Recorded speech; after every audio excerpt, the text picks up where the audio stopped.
This is the Wait Just an Infosec podcast, your weekly opportunity to tap into the minds of some of the world's foremost cybersecurity experts. Wait Just an Infosec is a weekly show live streamed on SANS Institute social media channels on Tuesdays at 10 a.m. Eastern Time. The show features a wide range of guests from across the InfoSec community.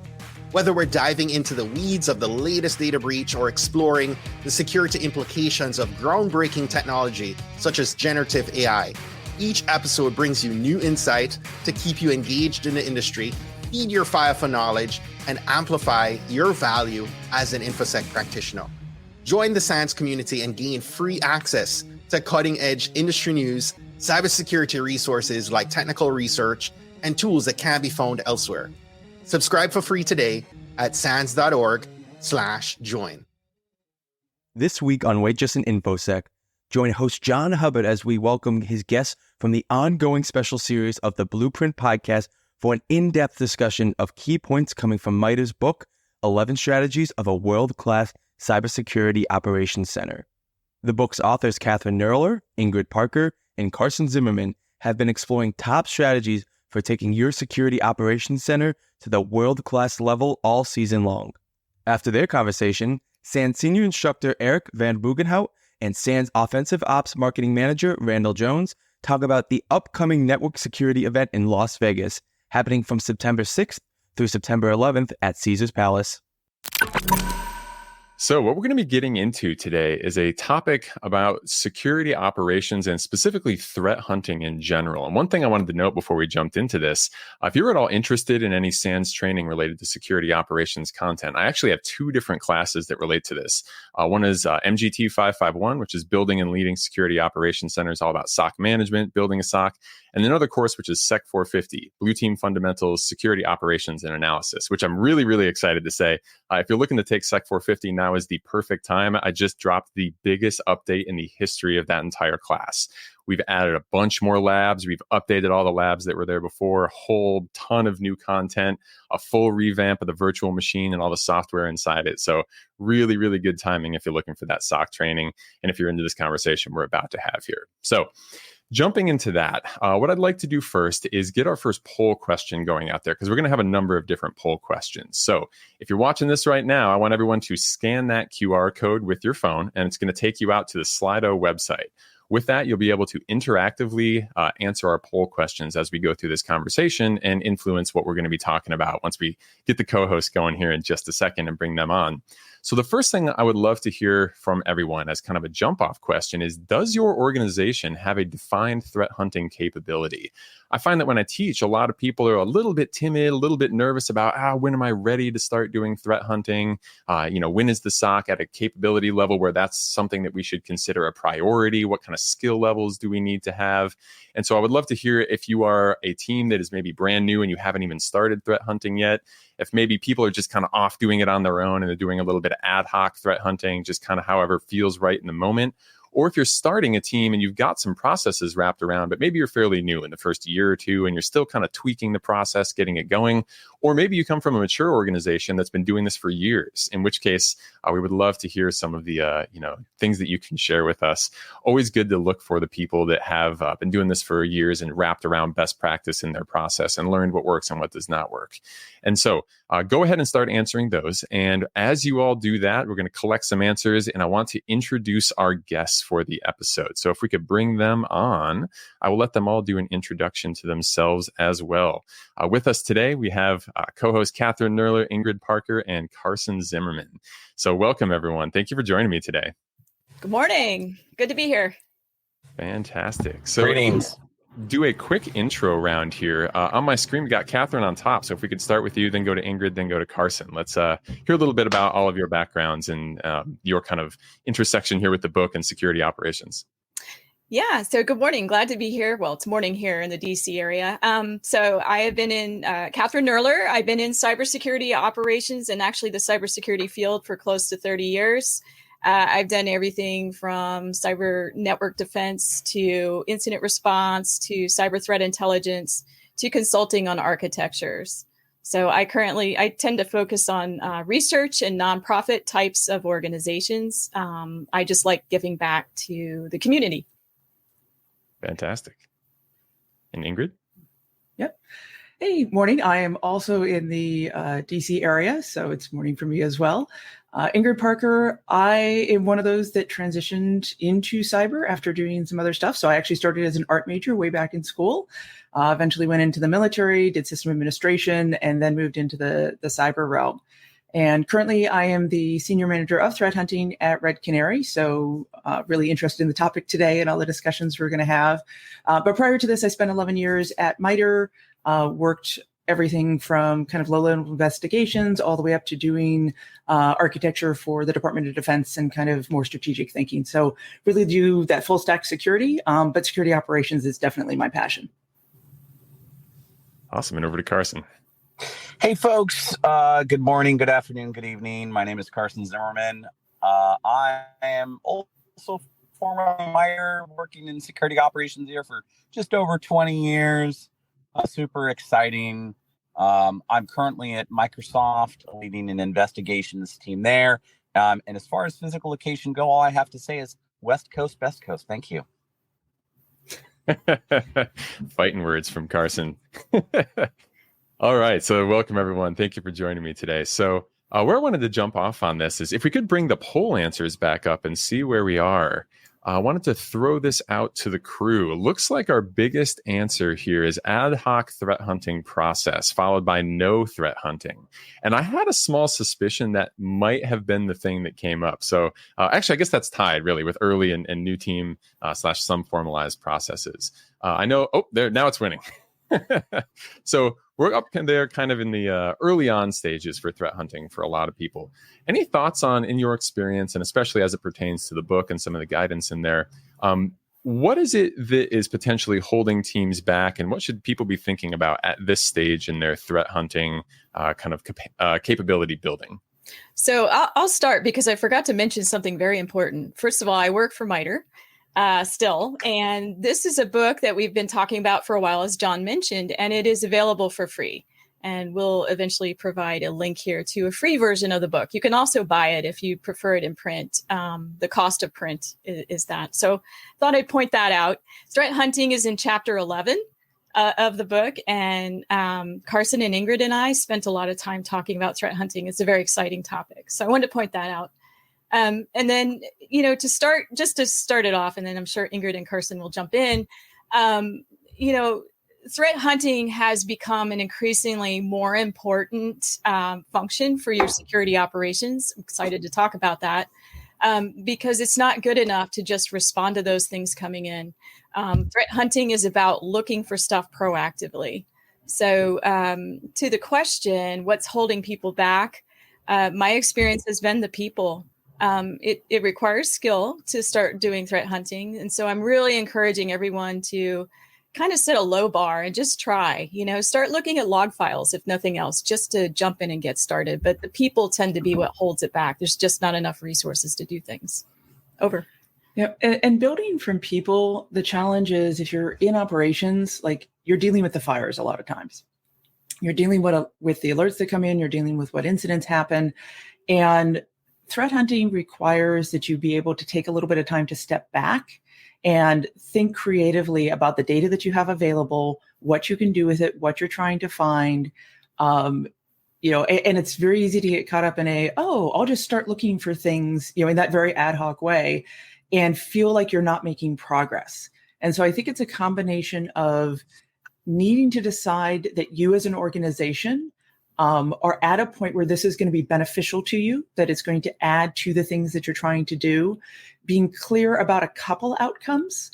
And by outcomes, I don't mean that you've found the badness, because there are great outcomes from threat hunting that aren't about just finding incidents, that they really are about understanding your environment or knowing what's not happening in your environment.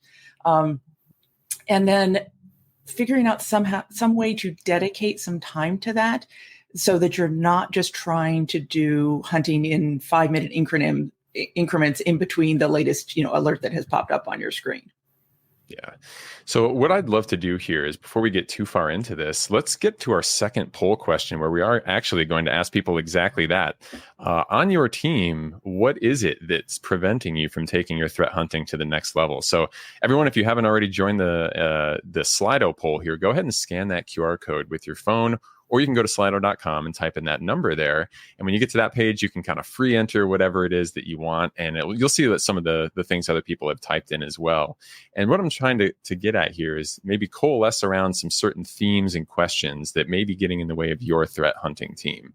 I would agree. Oftentimes I see that, it's potentially people that is seen as what's in the way. Money, that's an interesting one.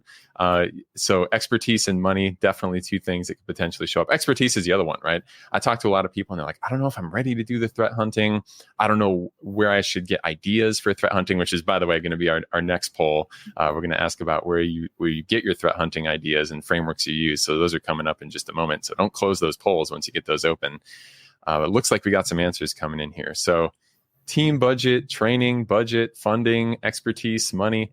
Anyone surprised by any of these things? No. I think we've all got feelings about that. And oh, look at that, expertise and team budget. I think it's probably worth starting to address, some of these. When people think about hunting, they often think about this big, grandiose, super formal, super hard to get into high-end activity. And I would lower the bar a little bit.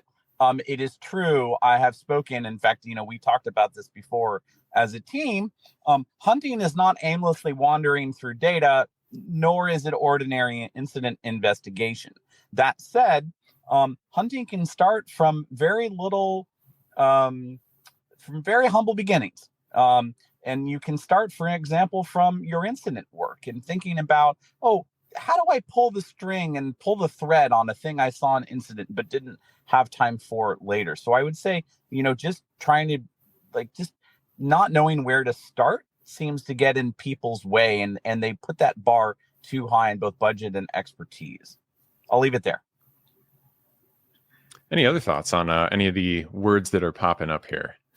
Yeah, so I'll elaborate on the people part, because I meant exactly what's coming up here, the expertise and the number of people too. When you say team budget, it's not just the skills, it's the tools that go along with it. But as Carson was mentioning, you definitely can start with very little, with humble beginnings. You can just start with looking at your previous incidents. I'm not saying incident investigation is the same as threat hunting, but certainly leverage what you've learned from the incidents that you've had, and start thinking about what might an adversary look like in your data, right? So, look for what is an adversary, what's weird, what's an adversary interested in. So expertise is definitely a bar, but if you've done incident investigation, you can begin by leveraging what you already know. And certainly look at the attack framework. I don't want to be an advertisement for MITRE, but attack.org is a great place to start. It's free information on TTPs that have been curated. So these are actual TTPs of adversaries that are out there that you can start by looking at. What does an adversary look like in your environment? So start very humbly, yes. And I think about the budget perspective and that expertise perspective, and gaining buy-in from leadership to spend time on this. And this is where I think it's really important that even if you're early, you think about those outcomes. And they don't have to be, like Carson and Kathryn are saying, they don't have to be these big, grandiose, we're going to find everything. It literally can be, hey, we know that we need some new detectors around this because we think it's important to our environment. So let's go in, let's do some hunting, let's find out what's there, let's look at the attack model, let's figure out those, the TTPs that are important to us, and, focus hunting in this way to find out, is that important to us? Is it something we see in our environment? Should we have better detectors around it?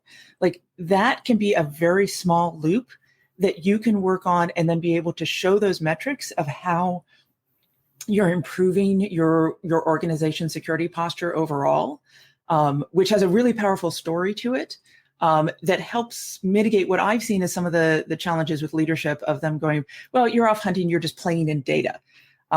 which, yeah, we're playing in data because it's fun. But it really is, you're doing it with a purpose. And so I would say, even if you only have a little bit of time each week, figure out what your objective is, do it consistently. If it's truly, hey, we can only spend 2 hours a week doing this to start, then do it 2 hours every week, have a plan for that, and come out with those objectives so that you can start to show the progress and show the value that this is going to bring to your team. Awesome. All great stuff. I do want to get to the next question here as well while we keep going on this. The second poll, if we could bring that up here, is going to be a little bit about where you get the ideas for what you are going to go threat hunt for.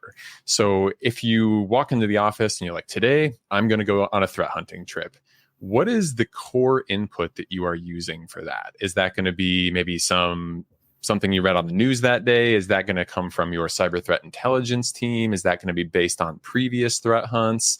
Is that going to be something, based on whatever your, CISO or your manager, your director told you to hunt for that day? Do you have plans for hunts where you kind of have like a backlog of things you want to look for, different reports that may be coming up, things like that? Would love to know what your primary source of ideas for threat hunting is. Open source intelligence, I see, is another one coming up here. As these answers start to pop up, to my co-hosts here, what do you think are some of the most valuable resources for going to, especially if you're early on in your threat hunting? Where should people be looking for inspiration and priorities for threat hunting? I'll start. I think we're seeing stuff pop up here. We've already talked about incidents. I think one of the major pieces here is other people's data. And that actually goes to one of the funding pieces. Yes, there's a people issue. We've identified that as the high order bit. However, a lot of people, when they're doing hunting, they may feel like, oh, I have to get all of the data into my own SIM or my own log analytics repository, or whatever it is that you're focusing your analysts on. And I would push back a little bit and say, we all agree that the SOC should have as much important data as it should. However, some of the best SOCs and some of the best analysts I've met spent most of their time on other people's data. So the point is that we can use our inspiration and mitigate some aspects of the funding problem by being inspired by other people's data where it exists. Yep. So building on that, where can you get other people's data, right? So certainly joining forums of various kinds. Some are in person, some are online. There's various ways that you can start talking to other people, especially if they're in an industry that's related to yours. Because a lot of times adversaries will target similar kinds of organizations. And some of the powerful forums that I've seen over time are where companies have gotten together and worked combining and sharing the TTPs and the incidents that they've had within their organizations. And I think it goes without saying too, your own data is a great place to start for cyber threat intelligence. We tend to overlook it sometimes because we already have that data, so we want new data. But make sure you use your own data that's cyber threat incident data, and also what's coming at you, what you're seeing from adversaries. For sure. So let's take a look at some of these other things we have on here. We got risk posture, we got newsletters and threat intelligence, dark web, CTI, 0 days, Twitter, Reddit, OSINT, MITRE. A lot of great options here. It looks like we got some threat intelligence vendors, previous knowledge. That's part of it as well. Looking back at what has affected you in the past and just kind of saying, what have we fallen victim to? What do we know we're still potentially vulnerable to? Where are there potential gaps in our coverage? And you can use that as a hunt trigger to say, this is one of our priority attack groups that we're paying attention to. We know they do this thing. We know they're not that good at finding it. And therefore, it would probably make a lot of sense to maybe focus some effort on doing that sort of thing. I saw a comment go by, which hopefully I can find here, but something to the effect of, there it is. My opinion on threat hunting. Threat hunting should culminate in enhancing the detection in the SIM, custom detections in EDR, and other detective controls. Absolutely, right? If you go threat hunting and you find a thing that works, an analytics, some kind of measure, making sure that feeds back and just becomes the way you do things from there on out, and you don't have to threat hunt, excuse me, in that specific way again. just continuous process improvement through threat hunting as well. Taking what did work, maybe feeding it back to the team and using that, and maybe a little kind of presentation to the team is tactics I've used in the past to make sure we can start to build up that knowledge on how to do threat hunting across the entire team. Any other kind of thoughts or comments on this from my co-hosts here on anything you see on the screen or process for finding inspiration for threat hunting? Yeah. So one of the things I notice is there's a lot of ideas here. And I think that's where it can become really challenging when you say, oh my goodness, I need to go check Twitter and I've got to read the intelligence feeds. And if you're lucky enough to have an intelligence team, you should be talking to them. Oh, and I've got my own data and I've got other data and I'm part of it just adds up. And so it's one of those where, like with everything we do, take a deep breath, step back, find a thing that works for you. Don't feel like you have to do everything. If there's a particular threat intelligence report from a vendor or SANS or anybody else that it's like, yeah, you know what, that's something I look at every week anyway, then start from there. If you've got really good history of your own incident data, start from there. Just find something. Don't feel like you have to do all of this to start with, because I've worked with some really large, great hunting teams. They don't look at everything. They're very selective in where they choose to start.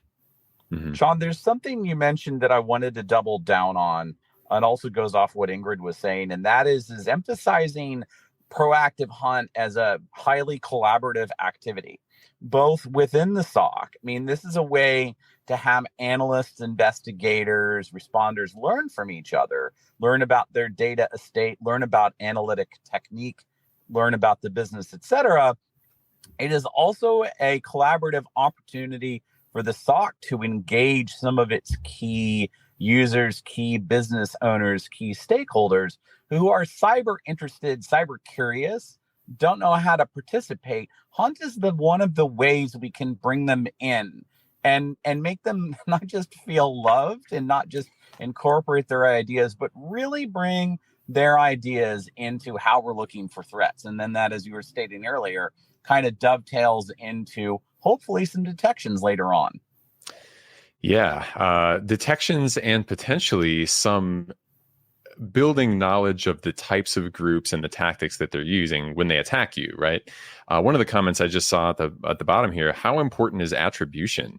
That's another good question that constantly comes up. I see some smiles from the co-hosts here.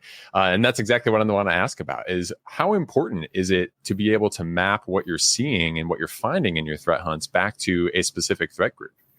This is actually one of my favorite questions. We deal with this a lot of time. If you're looking at traditional intelligence, they'll tell you that you need perfect attribution. You need to know exactly who's coming at you to be able to anticipate. And while that would be wonderful if we had that kind of perfect information, when you work in a security operations, sometimes there's a good enough. So if you kind of know basically what's happening and you can kind of attribute it to a particular adversary, it might help you anticipate some of the moves they may make against you and where they may go into your environment, into your intellectual property, what they're going after. So it is useful to have attribution. We talked about something a little bit less. So it's more of an association. So adversary association. So kind of knowing what's happening without the perfect attribution. It's a big, attribution is a big argument in security operations, threat hunting, cyber threat intelligence, and traditional intelligence. So yeah. Sometimes and I think where we came down to in the book is, as Kathryn was saying, it's association. It's important to know that it is similar to this named group, if somebody's named it, or to this type of activity you've seen before, because it can help you understand what might be coming next or what else you should look for. But it's not the attribution of you can put the named person behind the keyboard, in country of your choice, because that doesn't help you as a defender make the decisions you need to make about your own environment. Yeah, and attribution can be very costly. And that's the big argument in security operations. It's we don't have the resources or the time to go figure out exactly who this is, right? And a lot of times we don't have the data. And we don't have the data. Yeah. Could you say a little bit, I'm sure I have the perfect crowd for this, on group naming conventions? Let's say you're threat hunting, you find a domain name, you type in a search and you find that was APT, A or whatever it is. Are we done there, or do we need to start kind of collecting additional different names, and how might we do that? And just kind of any kind of thoughts you have on APT naming conventions and tracking your threat intelligence over time. I love them and I hate them because, like, we as humans cannot keep all these different data points in our mind without some way to structure and organize them. Naming conventions try and do that. They try and help us create those shortcuts we need to keep a lot of complex information available to us in an easier way. Where they struggle, and this is not the fault of this concept, but where they struggle is because we don't always know exactly when it went into the analysis of how that organization gave that name. We may not be making the same associations within our own environment to make the same kind of analytical decisions about why they grouped it. And this is something we see a lot where somebody will name it one thing, somebody will name it another, and we go, oh, this is the same. But if you have that opportunity to dive in, or maybe you can talk to the analysts at both teams, you realize that they actually had different data they used to come to their assumptions, and it isn't exactly the same. And there are some great diagrams out there, especially about some of the Iranian groups, that show all the different names. And there's a one bubble diagram, I always think of, that overlaps all of the different pieces. And you can see how it's never a one-to-one match. And so I think, like everything, they can be helpful to get you a shortcut, but don't jump to the conclusion of, oh, I've seen these three factors, so it's absolutely this. Make sure you understand what went into that naming. And if it's not relevant to you, consider naming it yourself internally until you have a better idea. And if you look at a lot of the companies out there that do these intelligence groups, they actually have undefined groups. They actually have groups that are in progress. They are continually reevaluating what they're doing so that it's not just a static of, oh, we named it this, it's always this, because those groups, within countries, within criminal organizations are changing too. So they might not be the same group that they were 5 years ago. Yeah, all excellent points. And that's exactly what I wanted everyone to be sure to hear if they hadn't heard that before, is like, this is always in flux. Things are changing. There's overlap. There's stuff that seems like it might be the same and not. And so you do have to be careful to try to track, associated group names. But no, it's not a perfect science, because every vendor, every kind of threat intelligence group gets their own piece of the pie. The third question I want to jump to here before we run out of time here, we got about 10 more minutes. It's a little bit about what helps you threat hunt. So what kind of frameworks do you use? What kind of tools do you use? So if we could put that poll question up, hopefully everyone's still on the slide. This is our final question of the day. What frameworks or tools help you organize, execute, and measure threat hunts? If you're out there threat hunting right now, I would love to know, succinct word, tool, whatever it happens to be, what's helping your team actually get this done, figure out the outcomes of what you're getting out of the activity of threat hunting and those sorts of things. So if you could jump back into the Slido poll and start typing some of that in, we can take a look at what seems to be helping everyone across the world here as well. Since we got such a large audience, we're real interested to see the answer to this one. One thing I saw go by in the meantime here, I wanted to ask everyone about as well. There was a comment about threat hunting for 0 days being incredibly difficult or impossible to do. And in very real terms, right? 0 day is defined as we don't know what it looks like.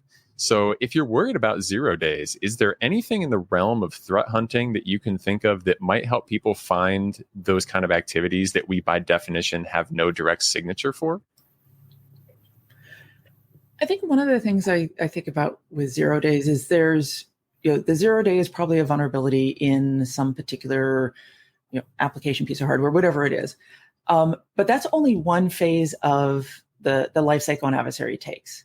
And so even if that vulnerability is something that you maybe are not detecting right now, they're going to take next step actions. They're going to create command and control back to their organization, some home base. They're going to do lateral movement. They're going to be doing something else that you probably have some detectors for, or that you could be hunting for, that's going to be really powerful. And so it's the same thing we say about any other kind. Like, I know during our podcast earlier, we were, with the whole book, we were talking about supply chain. Well, what can you do about supply chain? Because it's so important, and you don't see it till it hits you. But the fact is, after it hits you, you get to see all of these other indicators. So I would worry less about, can we identify this particular 0 day, and more about, can you hunt across all the different phases of the life cycle so you don't get caught short if you miss it in one particular place?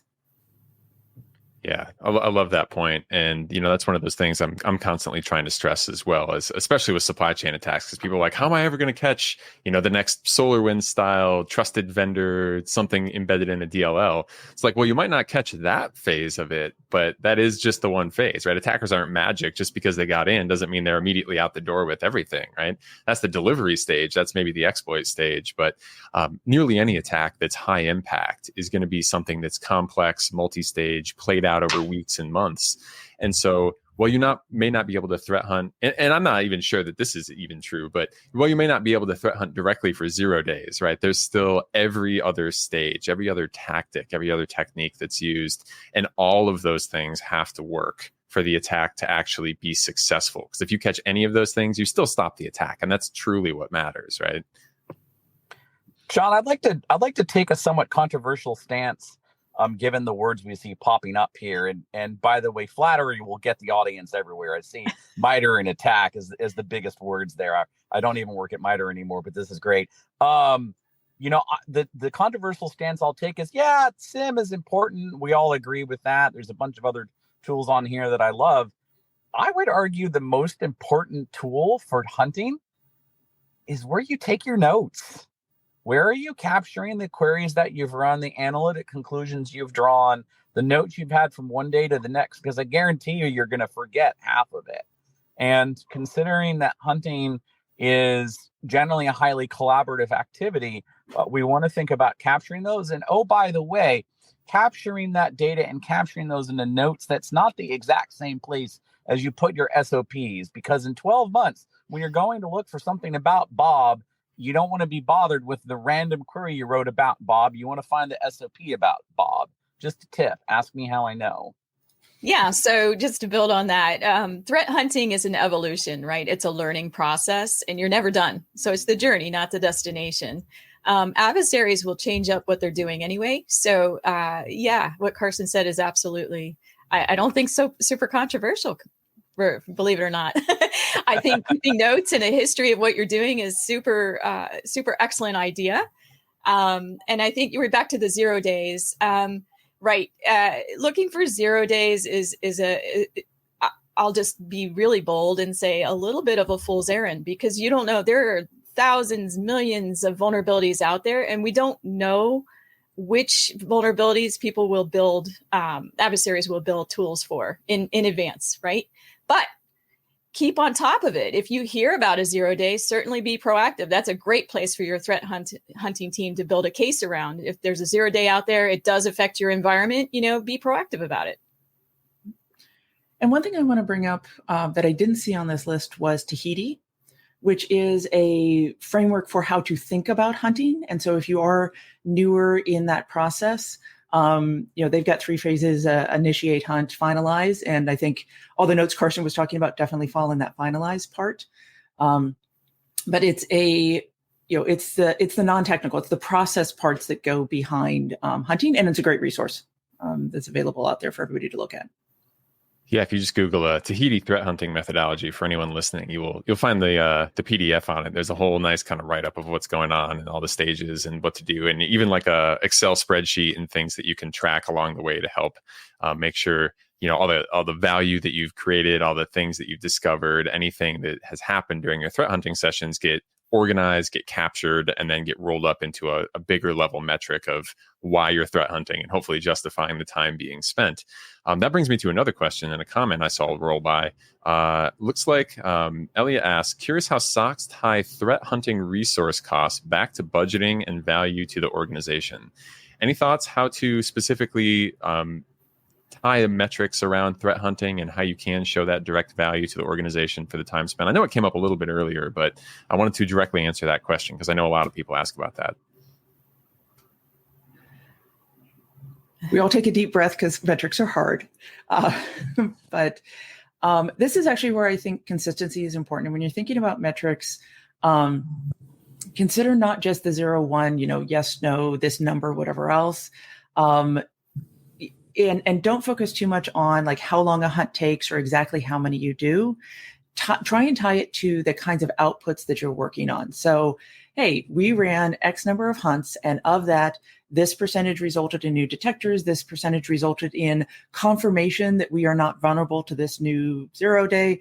This percentage resulted in discovery of the fact that we're running, 16 remote management tools, and perhaps we only need one, if any, whatever it is, so that you're showing kind of this information over time.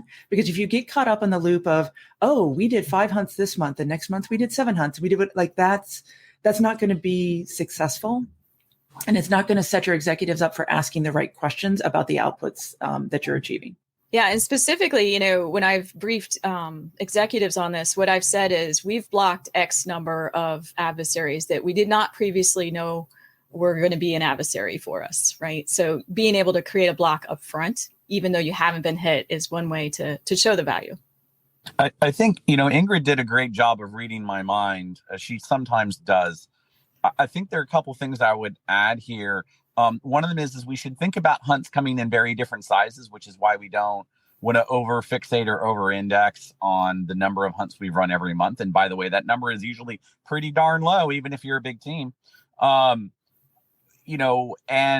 I would encourage the audience to separate out, hypotheses proven or disproven coming out of a hunt from the, hey, we found random bad stuff. You're always going to find random bad stuff in a hunt. Like, even if it's totally unsuccessful in finding an adversary, and you will be unsuccessful in many of your hunts finding an adversary, you will also find serious hygiene issues. So one of the things to think about in value return to the business is not just our ability to find adversaries or get better at detecting them, but also along the ways, what did we discover about the enterprise, about our user base, about our defended services, et cetera, and how did we return those discoveries back to the businesses, either changes in posture or some other aspect of the overall cybersecurity apparatus.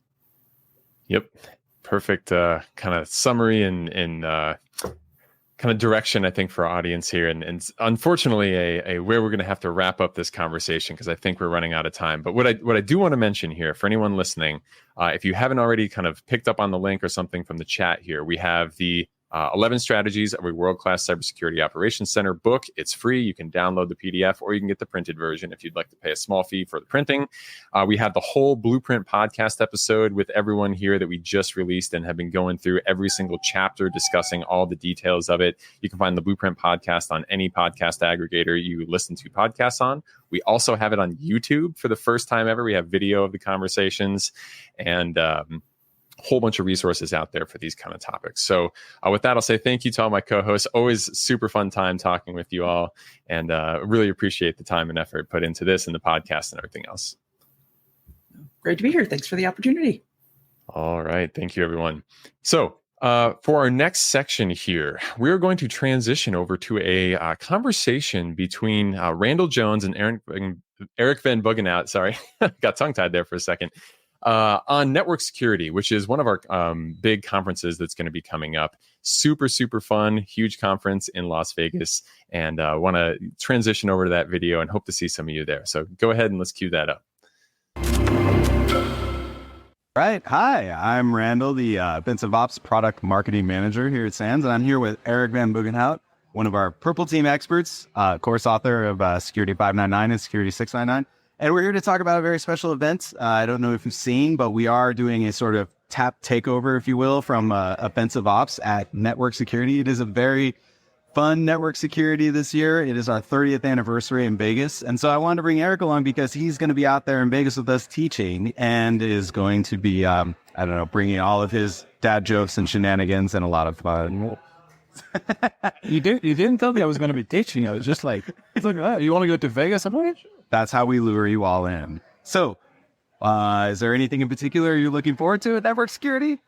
Well, the thing with network security is one of those big American events, right? And I kind of I'm European, right? So I'm from Belgium. So we don't often get invited to the US for that. I'm kidding. Now, I think Vegas is nice. Network security and Vegas in particular is a very nice combination. There's a lot of people, lots of students. There's lots of instructors as well, and a wide variety of different topics being taught.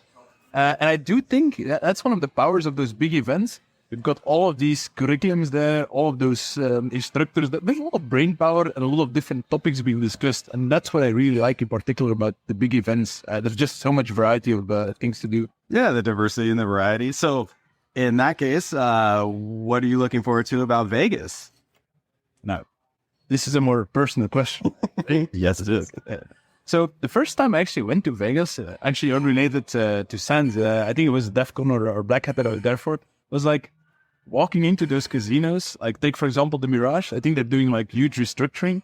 When you walk into that casino and you just smell the carpet, the smoke indoors, it's like, oh my God, I'm back in my childhood with your grandmother who smokes indoors. It's very, very weird but interesting feeling. So I kind of like the whole old school Vegas charm. It's fun. It feels incredibly nostalgic. Yeah. Like home. 30 years home for us. Well, so that's kind of crazy. So I mentioned Security 599, Purple Team Tactics, and Kill Chain Defenses. You'll be teaching that in network security. You also just gave a talk at RSA about the building an always on Purple Team. And so could you just draw a tie for us between Security 599 and the always on Purple Team for us? Yeah, absolutely. So I think the whole Purple Team spiel, if you want, and the whole thing about it is to build a better collaboration between red and blue teams, right? Is how do they work more effectively together? So how can they actually use those offensive capabilities, if you will, of the red team to test out certain adversary techniques or tactics, but then immediately look at improving things? Because I actually, look, I'm in offensive operations, so I'm all for red teaming, right? We're good friends. Good stuff. Unfortunately, though, if you're doing pure red teaming all the time, you're always assessing things. We're not necessarily improving, right? Because what you do is test. It's like you're beating the same thing over and over again. You're trying to get in, which is fine. It's great. But with purple teaming, you try to go that next step and actually improve things. You want to test something and then immediately check, did I detect that? Did I prevent that? Yes or no? And how can I improve? And this is really key, is to get purple team moving. It's about continuous improvement. And because you mentioned the RSA talk, what I do there is draw a nice line between, look, we all have limited resources. We have limited people, limited budget, so we all have to make choices. And continuous improvement, to me, it says it already, if it's continuous, it needs to have a high degree of automation. So what you need to be doing is look at how can we leverage that automation and how can we do purple teaming on a continuous basis? How can we emulate these techniques, partially automatic? Of course, granting that you'll never automate a full red team. That's not how it works. But what you can do is automate certain TTPs, the execution of a TTP, and then look at how you can prevent or detect that. And that's really a big thing that we discuss in 599, but also, to be fair, in courses like 699. So that's really a very big focus on how do you operationalize and how do you get the value out of purple teaming, which I find a lot of people talk about purple teaming, but how to do it, that's still a bit of there's no real big definition on it yet. And that's what I'm hoping to achieve with these courses and with talks like that. Right. You start with red team, you try to build in automation, you run this automation, blue team responds, then you all get together and you work on it in an exercise and you try to improve over time. So the RSA talk, I was able to watch it, very engaging. So when you have to do these big talks, how do you present? How do you design your presentations so that you can guarantee engagement with your audience? Basically, they're long days. I would love to give you like this scientific approach. Like, this is how you build the best presentation ever. It's a bit of feeling, right? It's figuring it out. Like, what do people want to see and hear? I'm a firm believer in the two things. The first thing is that when people come to your talk or to your course, they're investing time, right? They're there. So you need to give them something. You need to give them something actionable, something that they can take away and be like, oh yeah, I can use that. I didn't waste my time listening to this random guy talking about stuff here. So that to me is big, is making sure that there's an immediate value add, something they can use. That's the first thing. And then the second thing is just who I am. I think we often take ourselves a bit too seriously. So I like to keep it a bit like lightweight. Let's make a joke here and there. I mean, life is sufficiently serious, right? Let's make it too serious. Let's just engage in some light banter as well. I think that's a nice combination. It's worked well for me. So that's kind of like how I typically approach these things. So I try to put in content so people actually see, that's useful. At the same time, let's not make it too serious either in that. It is true. The practitioners of the field take themselves very seriously. So with that, So you come from, well, not from Inviso, but you have a very successful company, Inviso, over Belgium, and you do a lot of work for the government over there and EMEA and around the world. So what are your, I don't know, you're unique. You've come into Verbal Team now. What is your sort of unique experience, your background that brought you into this? Well, so probably I used to be a red teamer, like very much focused on at first pen testing and red teaming, so really the offensive stuff. And I did that for many years, to be fair. I remember 2008 of my first pen testing style stuff. I was straight out of university and I'm like, oh, let's do pen testing. And this gets a bit technical. Maybe you'll remember that, but MS-08067, it's like, everyone's like, what the hell? It's like this huge exploit back in 2008. You had like this big issue in SMB. And that was like, oh my God. So that was me pen testing the first time. And I'm like, oh, look, this machine. MS-080, you could literally just knock the system over and boom, pen test. And I was like, this is super easy. I'm the best pen tester ever. I was, of course, not right. But what I've learned since then is that, well, red teaming has evolved. Pen testing has evolved and it's got much more stealth, much more difficult too. The whole advent of EDRs and more advanced tooling has made red teaming a more difficult field. Still, I found that biggest challenge is often how do you actually improve stuff. And that's how I got lured a bit into the blue teaming side. I never really let go of red teaming either, because that's a bit where I'm in that purple space. But I love to be able to talk to the different parties, people who are more closer to the offensive stuff. We talk about EDR bypasses, how that works, why that works. At the same time, actually understanding how to help people improve. Because that's why we're here. I mean, 70%, and don't take that number like an exact, like, what's your sort? No, that's exactly, yeah. Just like, the majority of the work is blue teaming, right? We need to improve things, to be very fair. We need to build better detections, build better preventions. And that's not to take anything away from the offensive side, because you need them. They're there and they have a very good reason to exist. But the challenge is often how do you actually improve things? Because that's really where it gets hard. So, I mean, I don't know, extrapolating from that a little bit, is there another sort of real world scenario that you use specifically in 599? I don't know, can you give an example of a real world scenario that you are using to help improve those defenses? Yeah, so a few things that I actually focus on in 599 is making sure that you give, for example, actionable recommendations. And a good example of that is, let's imagine that you're doing this kind of an assessment, pen test, red team, whatever you want. I like this one, the age-old SMB relay. Now, again, very technical, but simply put. So you find during one of your assessments as a pen tester or red teaming, you implement an SMB relay. This is an attack that's sometimes called how to get domain admin before lunch, because it's so damn effective. It really works well. And then but how do you prevent it? How do you prevent it? I can tell you in one sentence. You have to do something called implementing SMB sign. Nice, that's one sentence. But now comes the kicker. That's very hard. It's super hard. So you get all of these reports telling you, hey, you should implement SMB signing. Well, gee, thanks. I could have Googled that, right? Maybe even ChatGPT. He would have told me, hey, you have to implement SMB signing. But guess what? Doing that has a lot of potential dangers with legacy systems. It lowers performance. So it has a huge impact on organization. So what I try to teach in 599 as well is think with the organizations that you're working with and come up with effective recommendations that work for them. Don't come with like the boiler template thing, right. Like, oh, look, this is, that's how to do it. Yeah, of course. Everyone knows how you technically or theoretically should do it. It's just not that easy to implement quite often. And that's really the big thing, is make it practical and actionable. And that's really what I try to do. Right.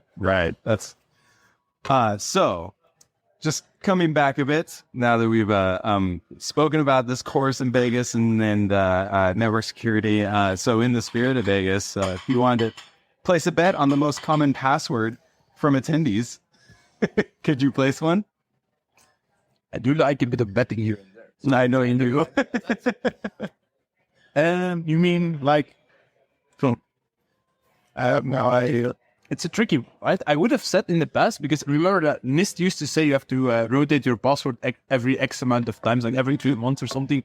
And then my best bet would have been like, we're now recording this, my God, I forgot, we're July, right? So I would have gone for something like summer 2023 ! With a capital S, because it meets the default AD password complexity requirements. Right. And Because a lot of people use this like scheme where they just change their password with the season because typically it matches the 90 days. In a lot of big environments, we're going to have a good success rate with that. I would be my first. I haven't told it to you. Don't share the secret. So, also in the spirit of Vegas, if you wanted to give network security a themed cocktail, what would it be? And what do you think would be in it?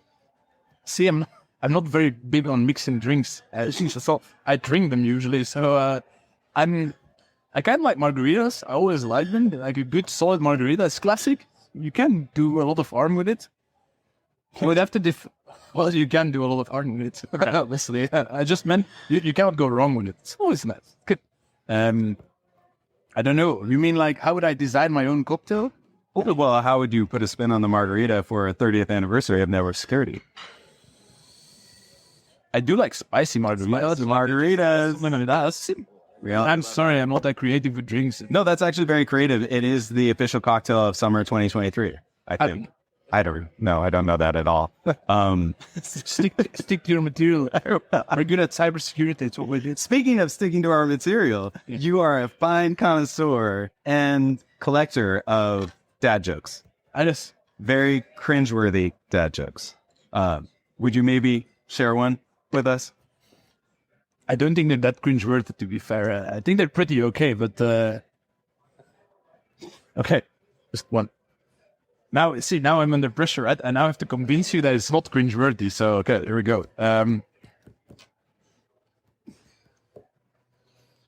So there's this developer who's being accused of writing terrible code. So there was this entire thing, like a lawsuit and stuff, and people were telling you're writing very bad source code, really terrible. So I tried to reach out to him to like just ask him how he felt about that, but unfortunately he refuses to comment.